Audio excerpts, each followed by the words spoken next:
Well, these are heavyweight names, veterans of intelligence and diplomacy, but the appointments raise critical questions. Are these nominations about merit or political loyalty? Are we prioritizing national interest or recycling familiar faces? And what message does this send to Nigeria's career diplomats, many of whom have spent decades preparing for such roles? Well, today we do have one who is highly experienced and one who definitely understands what this means. Joining us for this discussion is former Permanent Secretary at Nigeria's Foreign Affairs, Ambassador Joe Keshi joins us this morning. Thank you so much for being here with us, and thank you for joining us this morning here on Breakfast Central. Thank you so much.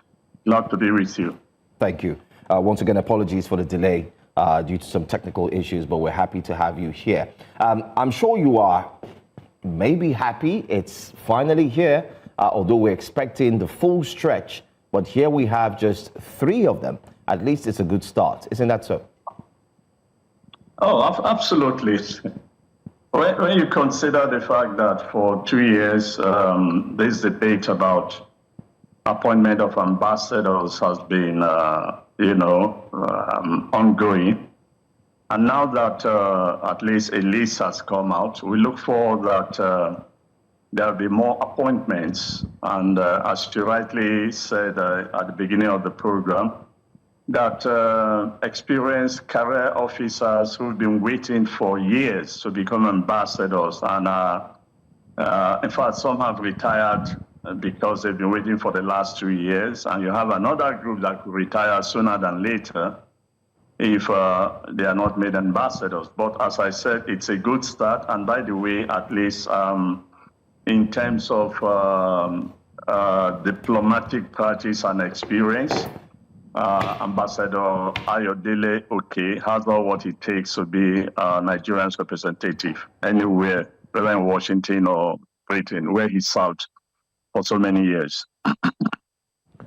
Now, what are your, apart from Ambassador Ayodele Oke, what do you make of the 2 other nominees, Kayode Are?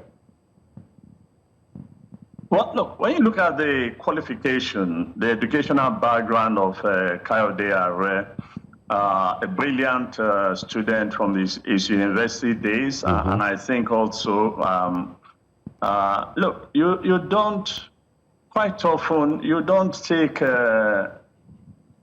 you don't take people who do not have that intelligence to become directors of intelligence agencies.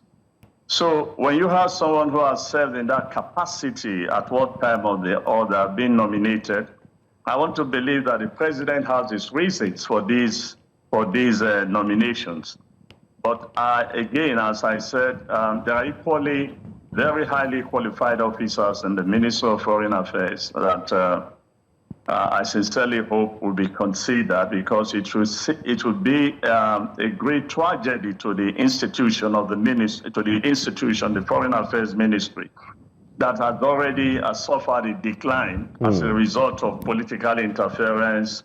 So many officers retiring from, not becoming ambassadors, and that itself has demoralized officers in the ministry. But as I said, these are fine appointments. These are greatly respected persons and diplomats in the service, and we just look forward that the president will be generous enough to consider officers in the Ministry of Foreign Affairs.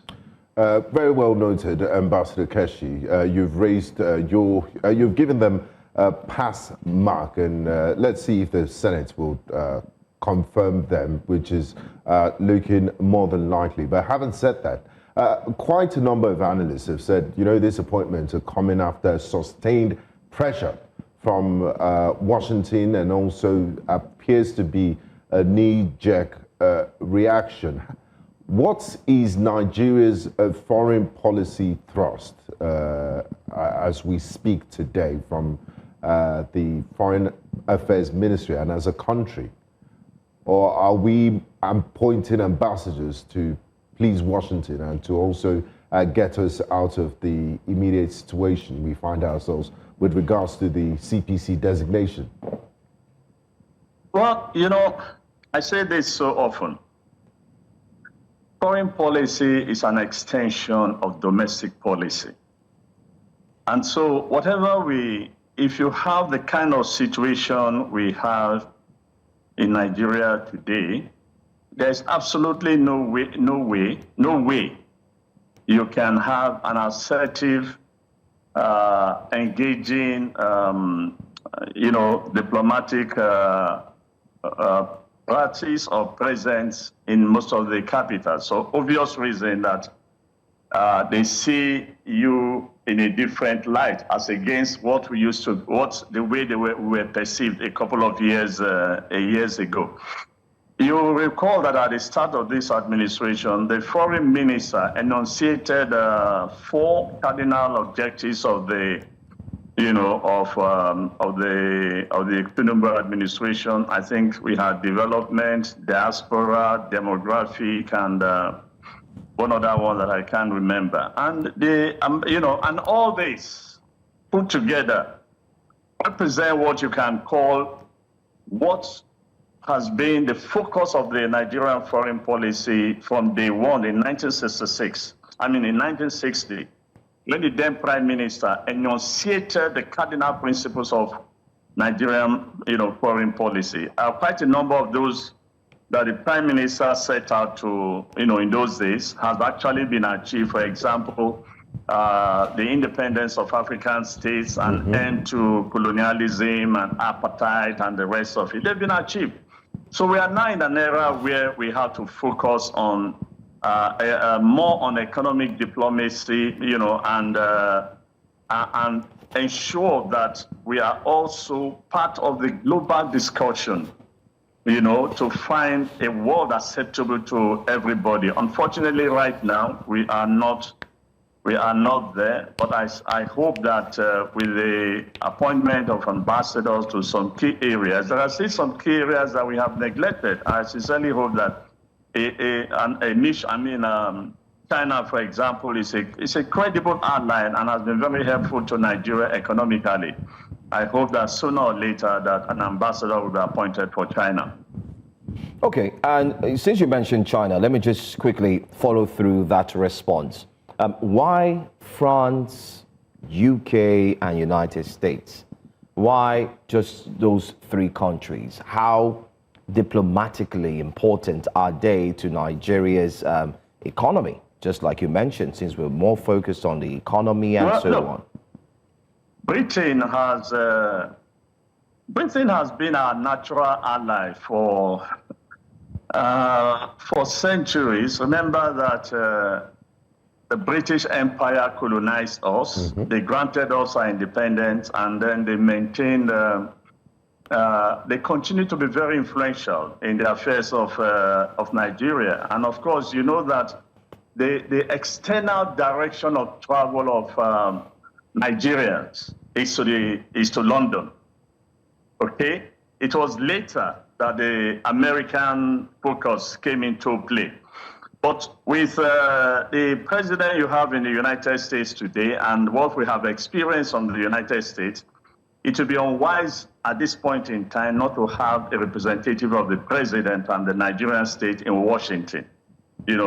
France is a different ball game. It's only, efforts have been made in the past. Remember, for example, that when Abacha was under Abacha, we had declared a pariah state and things like that. Abacha actually did try to woo France, and remember him coming around to say that, look, we all should go and learn French and be able to speak French as a counter for rate against those who have refused to recognize him or to accept him as Nigeria's leader.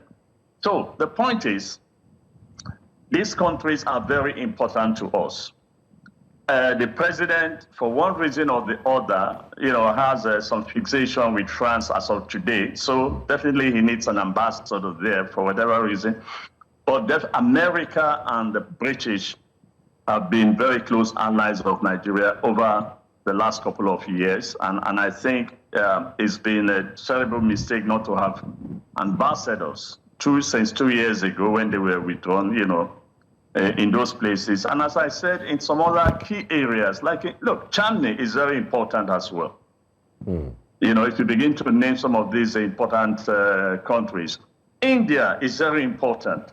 When you consider the economic investment of the Indians in this country, you have Korea, they also have large investment in this country. You have Japan, for example, they also have, you know, many investments in this country. And by the way, these Asian countries are the ones investing not only in Nigeria, but in Africa today. When you go around and look for British companies in Nigeria, you probably will find very few, or you find subsidiaries of British companies. But when you look at the number of companies, Indian companies, Indian companies, Chinese companies, Korean companies in this country, collectively put together, they'll be over 400. Collectively put together, they'll be over 400.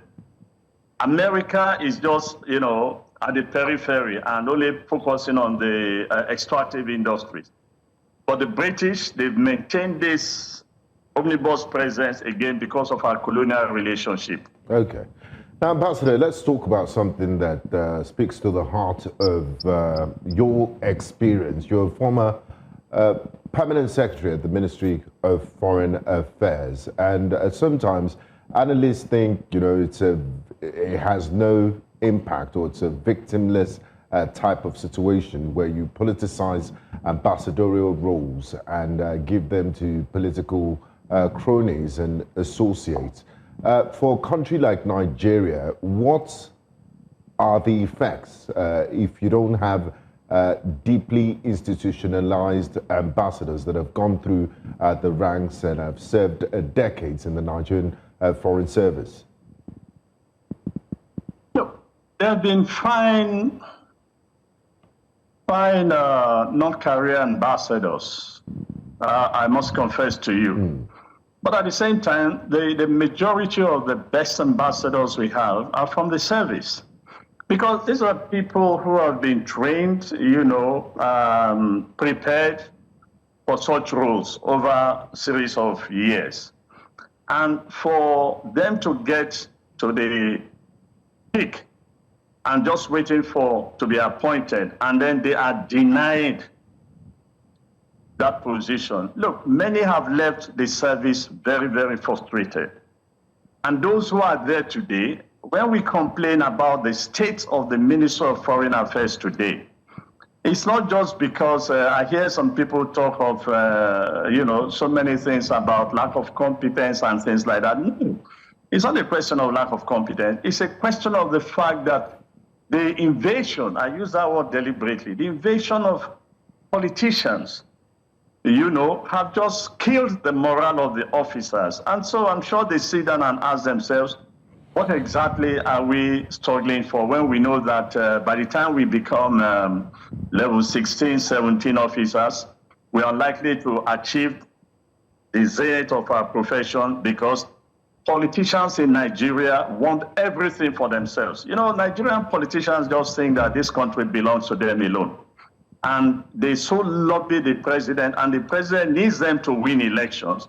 And so the president kowtow to them more than do what is really necessary. Look, in some countries, politicians are also appointed. Like in the United States, friends of the president, billionaires who wants to spend some time externally, take a rest or something like that, out of the United States, are appointed by the president. But the vast majority of appointments are from the diplomatic service.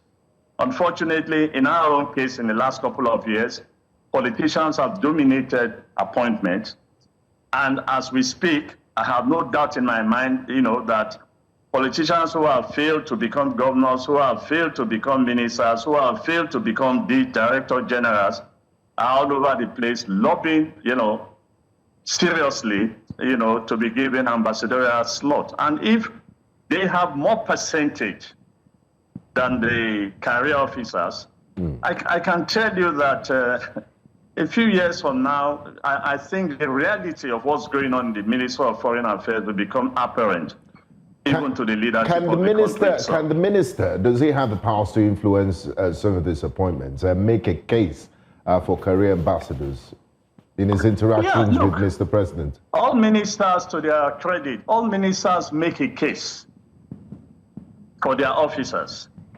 But at the end of the day, the president, who is a politician, who has to, play to his political base, listen to, look, you have to understand that the first thing a politician thinks about after one election is another election. We are seeing that play out in the Nigerian scene today. Today, it's about 2027. If Donald Trump has not threatened us and if the bandits have not upped their game in recent years, in recent days, all you'll be hearing is about 2027, because that's what the politicians care about, retaining themselves in office and winning the next election by any means possible. Okay, so the ministers do try them, do their best. The ministers make a case for because the officers themselves are putting pressure on the permanent secretary and the minister to help them convince the president to appoint them as ambassadors. Okay. I think for me, my question will border on what it really looks like now. 3 names have been mentioned, many more to come. In your years of experience, you've seen, would I use the word lobbyists, people lobbying just to ensure that they can have their name on that document. Can you paint us a picture of what it will currently look like? Especially when you go on social media, you find some persons already nominating who they think should fit into certain roles as ambassadors. What will the president be going through right now in terms of name selections, picking the right persons, and so on? Sometimes I personally think that presidents make life difficult for themselves. I personally think so, because they know the right thing to do, but they choose to do something different. If you know the right thing to do and you decide to do the right thing, look, life will be easy for you. So if the president decides that, look, I need to take care of the foreign policy constituency to start with, and then decide to say to the minister, who are those already qualified to be ambassadors? And then you take those ones. And then you can negotiate and say, okay, fine. I have 10 other people from the political class that I'm going to add to this list. Look, life will be easy for the president. But where the presidents have consistently given the impression that they care more about the political side of it all, at the detriment of the officers of the Ministry of Foreign Affairs, who probably don't have lobbyists. And by the way, again, look, let's be honest with ourselves. Even within the ministry itself, there are officers who are, who are lobbyists, who indeed also contribute to the problems by going and lobbying those they know can influence their being appointed ambassadors over and above their senior colleagues. So these things also do happen. But as I said, the president will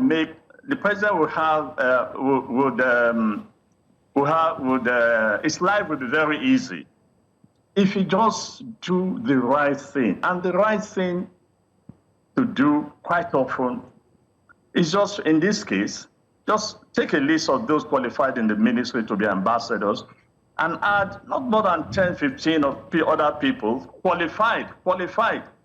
Because we've had some people who have brought disrepute to the Nigerian state as ambassadors. The stories are all over the place. So with the ministry officials, you can deal with them. There are rules and regulations that they have to follow. The first thing the politicians think is that the rules do not apply to them. Again, I repeat, the president has his ways of deciding these things, and I can't read his mind, but I will plead with the president in the name of God.